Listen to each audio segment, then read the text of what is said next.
Hello and welcome to the Patience to Prosperity podcast, where we learn how to act in opposition of our limiting beliefs in order to reach our fullest potential.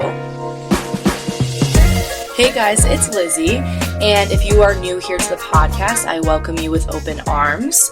I'm so glad that you tuned in today to hear a little bit more about the concept of these conditioned beliefs that we have held on to for so long now. And today we're going to talk about the process of learning, unlearning, and relearning self-beliefs. And I do want to note that I have a podcast out all about building and breaking habits, and it taps into the idea of building better self-image and self-beliefs. I think that episode is from 2 weeks ago, so go tune into that if you want to hear some more information tailored to building better self-image. Today, we're going to take that umbrella of building better self-image, and looking under it, there are so many conditioned beliefs that we just take as Bible in our lives. We just believe that these things are true because we have been telling ourselves that they work for us for so long. For example, I am someone who used to weight train a lot in the gym. I would lift heavy weights probably for about 2 years, give or take. And it wasn't that I was completely obsessed the entire time with weight training. It was that I was telling myself that there was nothing else that would work for me the way that weight training does. Nothing else would give me results the same way. Nothing else would make me feel good on the days where I had a good workout. And I told myself that that was the only way of moving my body. Even when I absolutely hated it and it didn't work in my favor at all and it actually made me feel worse about myself, I still went to the gym because I told myself that that was the only option.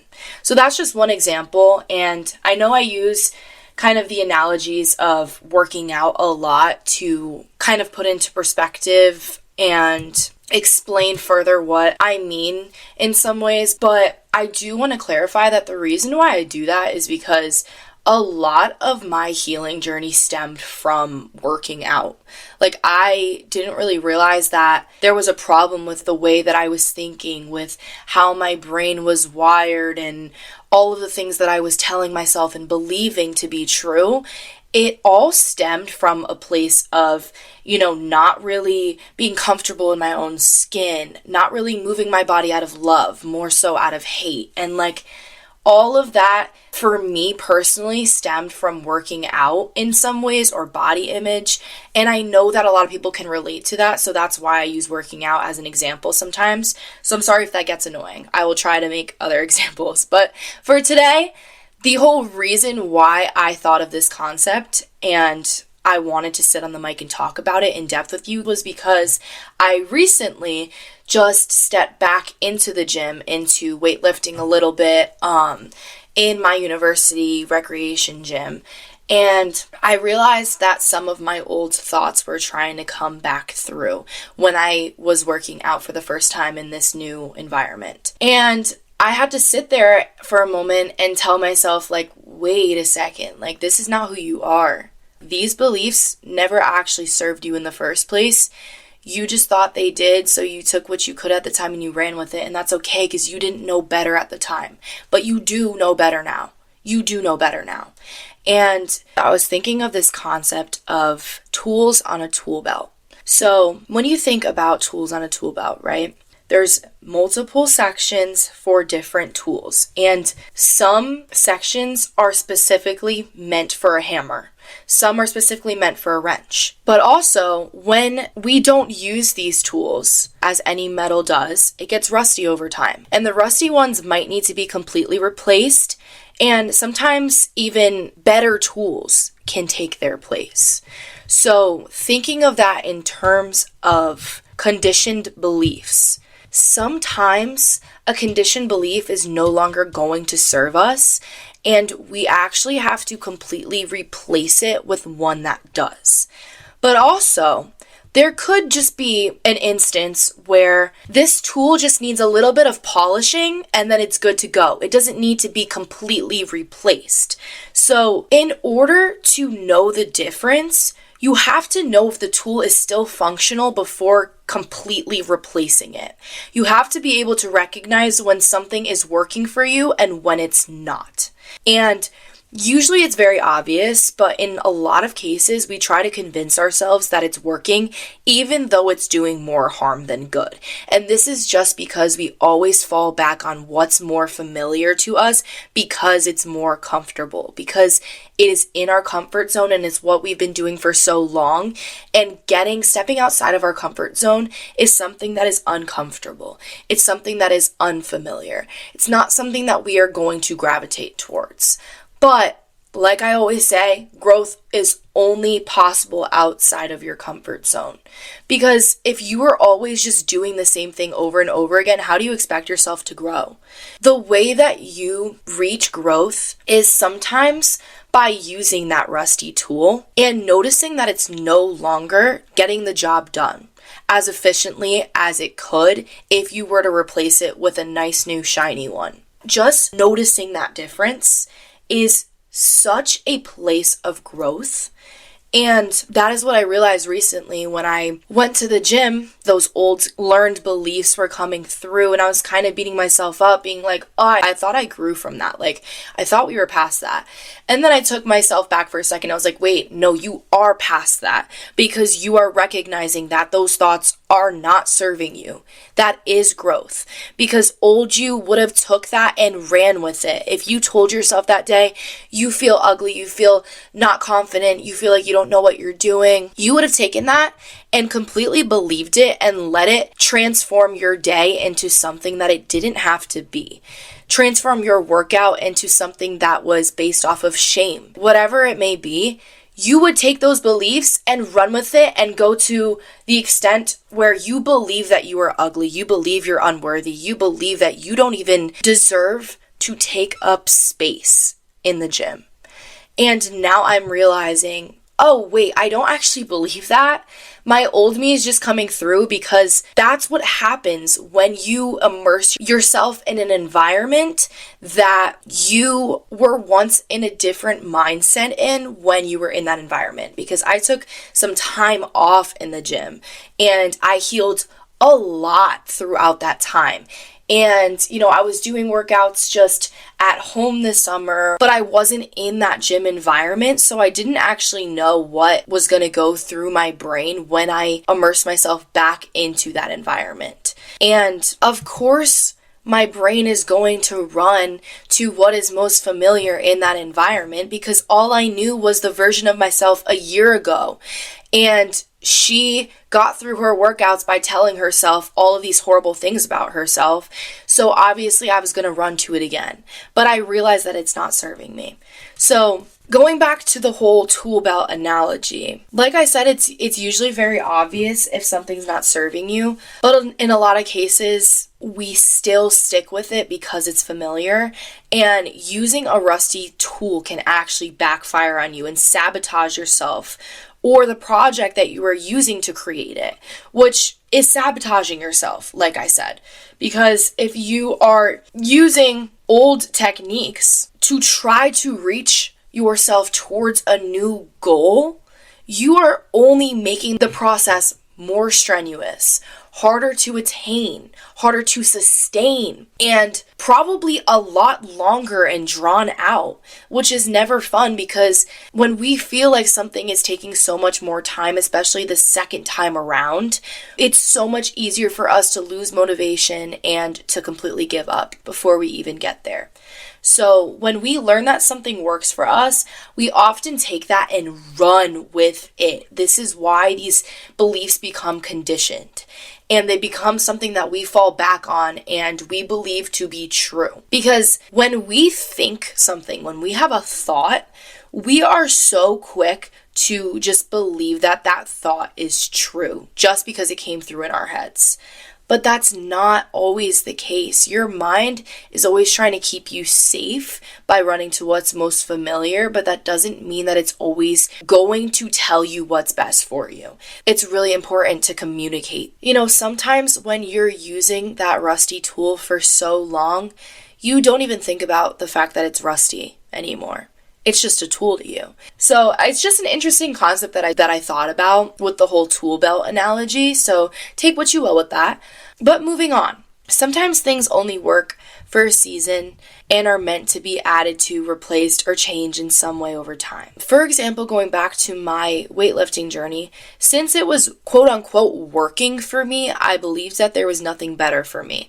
But then I reached a place of burnout when I got to my first year of college. I was so burnt out from lifting to the point where I could not get myself to go and immerse myself into a completely new gym environment on a college campus because I was so burnt out from lifting. So it led me to find yoga. And I fell in love with yoga. It really taught me how to get out of my mind and into my body. It helped me broaden my horizons and truly understand that there are other ways of moving your body. And through that, I became a yoga instructor. And now it's in my practice and in my journey to help other people see that and to connect all the mindset stuff to the physical attribution of moving your body. And I love that so much. I get so much fulfillment from it. And it's something that I never even thought I would tap into before. So I want to state some clear indicators that something is no longer working for you. Because like I said, sometimes it's hard to tell if something's working for you or not. So first things first, this thing no longer makes you feel excited. It's just what you do. It's just part of your routine now, but you're not genuinely excited to do it every single day. You're not genuinely excited to go to the gym every day. You're not genuinely excited to go hang out with your boyfriend or your girlfriend. You are not genuinely excited to go hang out with your friend or to go to the classes for your major because you're starting to think maybe it's not the right major for you. Whatever it may be, you are just not excited to immerse yourself in this bubble anymore. And, I specifically call it a bubble there because when you get so invested in this thing, even when it's not working for you, you tend to close out the rest of the world. Everyone's opinions that are telling you maybe this thing is not good for you when you try to express how it makes you feel. And yet you still go back to it. You still are dating this guy. You still are going to the gym and doing the same workouts every single day. You still are hanging out with the same people. You tend to close out the rest of the world because you tell yourself that you know best. But sometimes you don't actually know what's best for you, like I said before. Sometimes the people around you not necessarily know what's best for you, but they know when something's not working for you. They can pick up on your vibes when you explain to them how this is making you feel, and it's harder said than done to completely drop this thing in your life and find something else. It's hard to do. And going off of that, not feeling excited anymore, you also haven't added anything to this current skill. You've just completely been complacent with it in a way that you've always done it because it's worked for you for so long, and now you've completely mastered it. Now it's no longer challenging to you, which is another indicator that it's no longer working for you. If you are not being challenged in some way every day, then you are being complacent, you are being stagnant. And when we feel stagnant, it is one of the most debilitating feelings in the world, I believe at least. Because when we're stagnant, we're not growing and we're not working towards something. We feel like we are just completely staying the same and time is just moving around us, but we are not moving. Whether that be intellectually, whether that be physically, emotionally. If you can relate to, the whole concept of working out, you may have gotten to a point where you feel like you've plateaued in your journey and you haven't made any physical progress. For the past few months, you've been lifting the same weight and you can't seem to get yourself to lift a little bit more. You feel like you're not making any progress. You're not becoming any stronger, but you're doing all of the things on paper that are supposed to get you to where you need to be. And here I go again, bringing it back to the whole concept of working out, but I did give you the preface in the beginning that I would go back to that. But it's really important to note that something has to challenge you in some way, because when you feel slightly challenged by something, and that's I'm going to hone in on the word slightly there, because you don't want something that's so challenging, because then you're probably not going to even do it in the first place. So maybe adding a little challenge to something that you've already been doing and seeing if that changes a little bit before going to completely replacing it with something else. Maybe just tweaking it a little bit so that it becomes more exciting. Because when you challenge yourself and then you show up and you get it done the best that you possibly can, that's when you create confidence. When something's hard but you do it anyways, that's when you build confidence in yourself. That's when you literally show yourself, tangibly show yourself that you are stronger than what you told yourself you are, than who you told yourself you are. And you are now negating these limiting beliefs that are telling you that you are not capable of doing something and you're doing it anyways. Another indicator that something is no longer working for you is if you often find yourself thinking of different scenarios, but making up excuses or falling back on limiting beliefs. So taking the example of being in a relationship with someone where you feel like it's actually not serving you anymore. Maybe this person was serving you in the beginning, but now you just feel like you've grown into a different person and they're making you feel a little stagnant. They're holding you back from growth, whatever it might be. You find yourself thinking of scenarios maybe of being single, of how much you could be growing right now if you were on your own, or if you were with someone else who was pushing you a little bit more towards your goals, who wasn't holding you back from doing the things that you want to do. Because I see that a lot in relationships, like partners will often tell their significant other that they can't do something because they're insecure, and they're just holding their partner back from doing that thing because they're insecure in themselves and they wish that they could be more like them. But going back to this, thinking of different scenarios, but then making up excuses and falling back on your limiting beliefs. No, they're actually really good for me because they love me so much, because they tell me that they love me. Okay, but do they show you that they love you? Because one of the ways that someone shows you they actually love you is by not only giving you the okay, which you shouldn't have to wait for an okay from someone to live your life, just putting that out there, but actually supporting you and being a support system to guide you towards your goals. That is huge. And when you're just making excuses because this person tells you every now and then that they love you, you're falling back on limiting beliefs. And I talk about limiting beliefs in the beginning, the intro of every single episode. Essentially, limiting beliefs are just conditioned beliefs. They are beliefs that we stuck to, and we don't actually have a logical reasoning as to why they are working for us, why they are serving us. So if you are thinking of a specific scenario today, when I talk about this umbrella of scenarios that might be going through your head, if you're thinking about this one particular thing, it might be important to take a second right now, maybe to pause this episode and to ask yourself, what are the limiting beliefs that I've been telling myself? What are the things that I have conditioned into my brain to believe are true, but are actually not serving me and are actually limiting me from reaching my highest potential, from reaching the goals that I have in the back of my brain right now? Because sometimes your limiting beliefs can be so consuming that they don't even allow you to tap into the goals that are trying to come through right now. For example, when I first started the podcast, it was kind of just an afterthought. I would listen to like 20 podcast episodes a day. And in the back of my head, I would have so many ideas for episodes, so many ideas for names. I have a whole notes app in my phone to this day that I could just scroll for like 10 minutes, that I would just write down ideas and episodes and stuff. It took a while just to get to the point where I would write down things on a notes app, because my limiting beliefs were telling me that starting a podcast was something that was just so not attainable for me. I would never be able to have the confidence to sit on the mic, have the ability to reach other people on an emotional level, on a spiritual level, on a deeper level that I wanted to.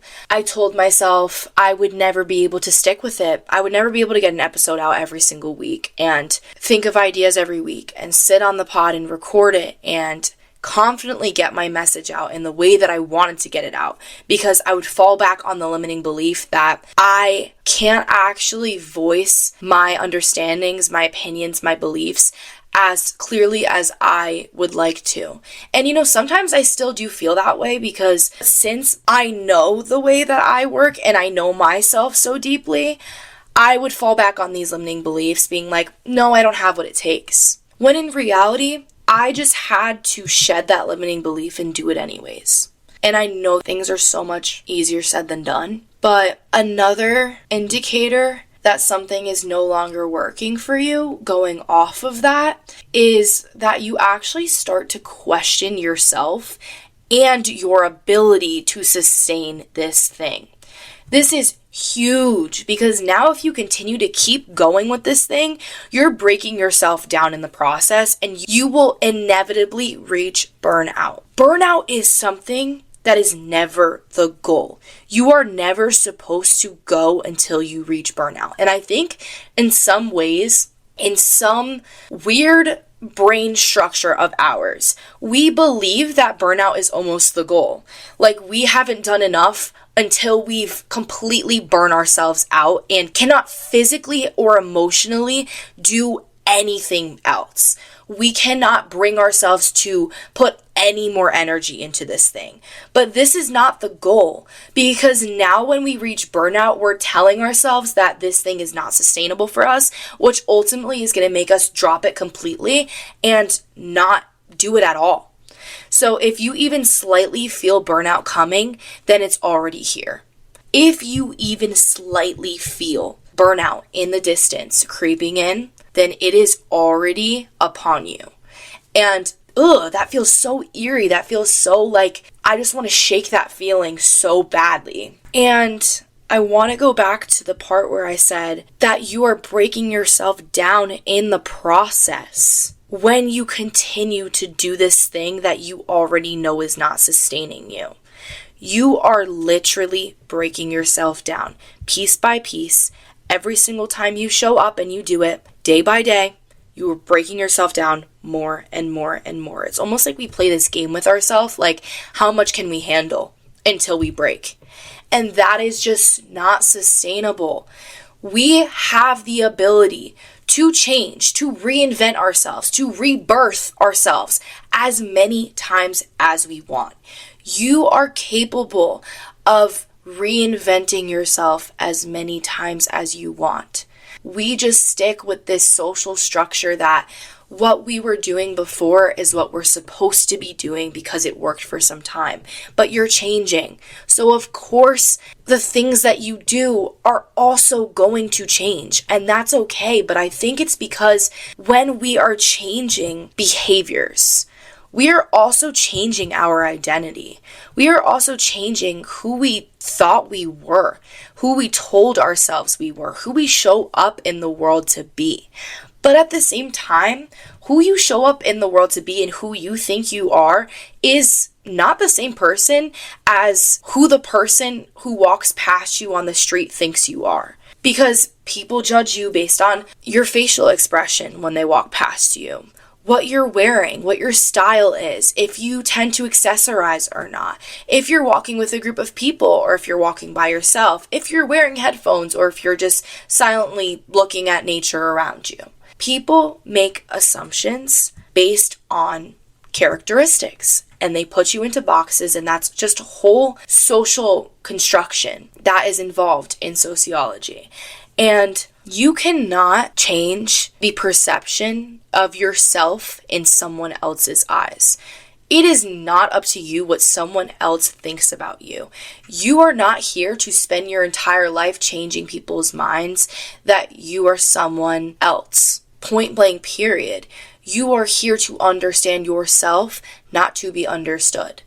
So that kind of got off of a little tangent, but I think it was necessary because perception is huge when unlearning and relearning things about yourself.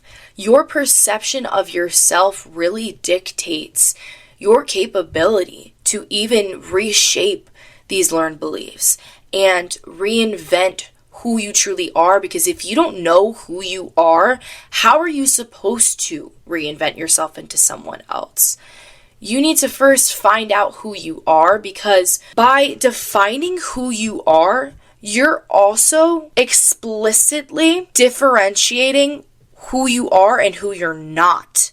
You are explicitly pointing out the things that you are not when you distinctively decide who you are. And I hope that makes sense in the way that I explain it. But taking an example, if you define yourself or identify as someone who has pure intentions, loves extremely deeply, and cares about other people, then you are also identifying as someone who does not have evil intentions, is always trying to see the good in people, is always trying to do what's best for you and other people. I hope that makes sense now that I explained it a little bit more.